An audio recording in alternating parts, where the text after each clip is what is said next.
We're going to see 4 or 5 attitudes to money. Because if you do not consider these things, you cannot mature in your money and you cannot mature in the way you handle wealth. Let's look at the 4 attitudes. There are different attitudes to money. They reflect your immaturity or maturity. If your attitude to money is wrong, money, some people say money is a spirit. It seems so because money seems to have a life. Money seems to know where it is attracted and it goes there. Money seems to know where it is disliked and it runs away from there. Money seems to know where it is badly treated and it doesn't go back there. Money seems to know where it is expected, appreciated, celebrated. It flows in that direction. That's why it is currency. It has a current.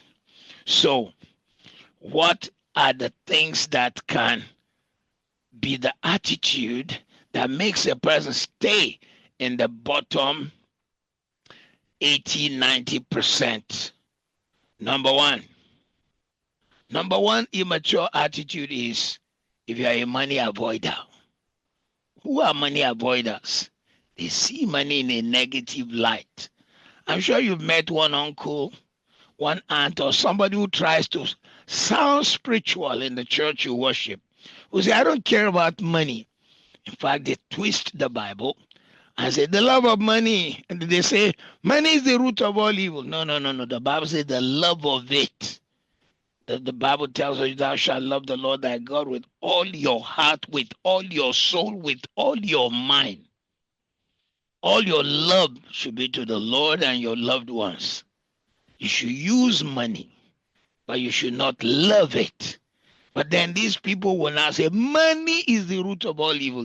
Yet, they will wake, well, Monday is not work day. They will wake on Tuesday morning to go and work for 8 hours and be in traffic also for another additional 3 hours or 4, making 12 hours of their daily life pursuing what they said is bad. So you see these people, they see money in a negative light. And anything you see in a negative light, interesting enough, never flows towards you. They think being rich is greedy. And they say, look at that rich man. And in fact, if you notice, whether it is Bollywood, Hollywood, or Nollywood, or any of the word, there is a tendency to make the wealthy look wrong, look bad, look greedy. Because the person who is creating the film wants to gross more money, so they end up painting a picture. So there are money avoiders. They think being rich is greedy. They are hesitant to ask for a raise even if they qualify. Money avoiders don't want to ask for a raise. They just think, I'm okay. Instead of them to know what their worth is, what they've worked for, what they have track record for. And so if you are a money avoider, you cannot mature in wealth. In fact, there are money avoiders who do not realize that by that action, when money comes to them, they are themselves dispelling it away, not letting it stay with them, not knowing how to multiply it. So some people avoid it. They don't want to talk about it. They don't want to discuss it. They don't want to attract it. If you have that attitude, it's an action of immaturity. The next negative attitude is money worshippers. So from one swing of being a money avoider to the other, to swinging the pendulum to the other end and being a money worshipper. These, like Shylock, are people who tie all happiness to money and what it can buy. They think it is what you buy that shows that you are wealthy. I just told you about Charles Munger, a man who, before his death, was probably, I don't know how much he was worth. I did the research, but I know that Charles Munger couldn't have been less than $30 billion in value, in money. And for you to spend $1 billion,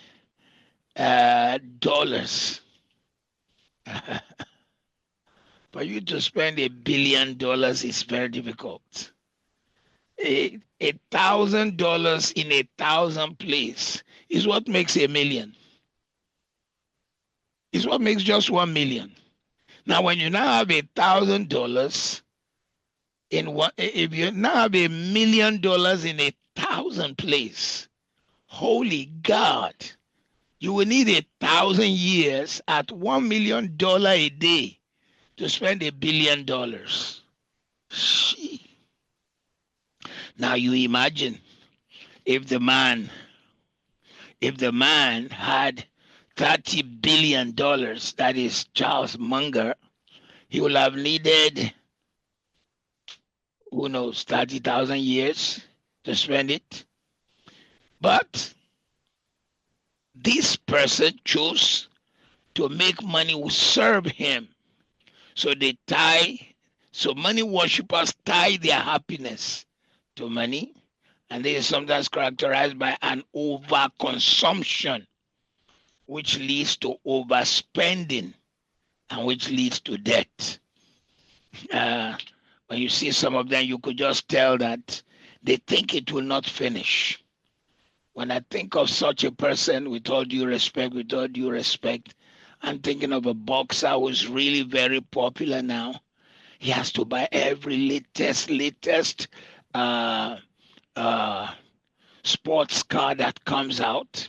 He's very good with his fighting, but he fails to realize that by the time he's 40, they will no longer put him in the ring. By the time he's 40, they will no longer put him in the ring. And when you are over 40, they know you are broke and you needed some money to meet up how you have wasted. Money worshippers, therefore, are people who they overconsume, they overspend, they waste it. They do not see it as a tool for making a good change in the world. The third negative attitude to money, which shows immaturity, is money status consciousness.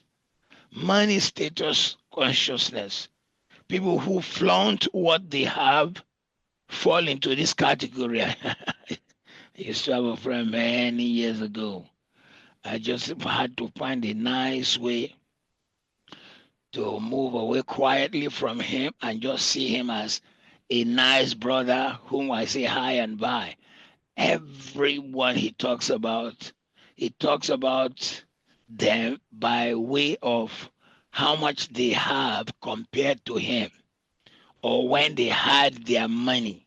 He'll say, I've had money before he had money. I've had money before he had money. I've had money. Everyone he talked about, I've had money before he had money. These people flaunt what they have, and they show it off. They're always wanting people to know that they have. They are money status conscious, and it's immaturity. Many times such people don't even have anything anywhere near some people who have incredible wealth, what they have.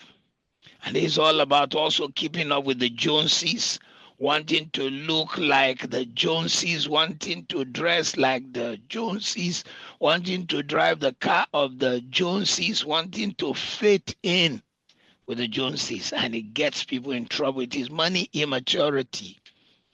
I mentioned Charles Munger earlier.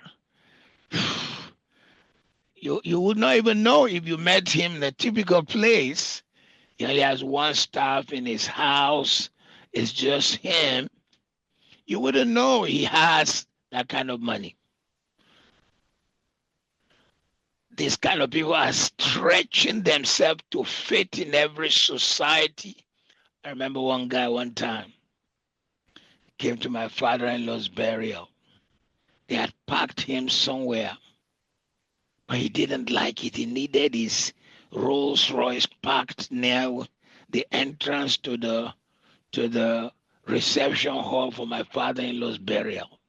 And I'm thinking to myself, what is the use of this Rolls Royce being here? He had that habit. He had that habit. He had the habit of talking about how much he had and how, and was always comparing himself with other people. Number 4, this is a sign of immaturity, being money vigilant. People who are cautious about spending. Well, this is an attitude. It's not a bad one.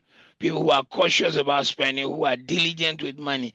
You can be cautious, but be very careful that you do not also become uh, the kind that you are unable to be happy. The wealth is not created in you refusing to spend.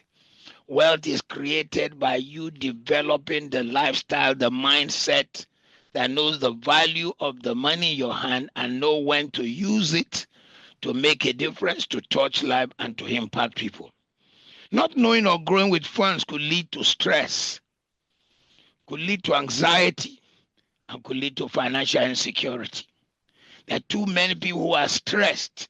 They have, but they always feel like they don't have, so they are stressed. There's a lot of anxiety with some people because they are measuring themselves with somebody else. And then there are people who have, but they feel financially insecure. You must find your security and happiness, and you must discipline yourself in other areas in order for you to even enjoy the wealth that will come into your hand. This is a necessity. If you don't do so, you will find yourself always telling yourself that you don't have enough. All right.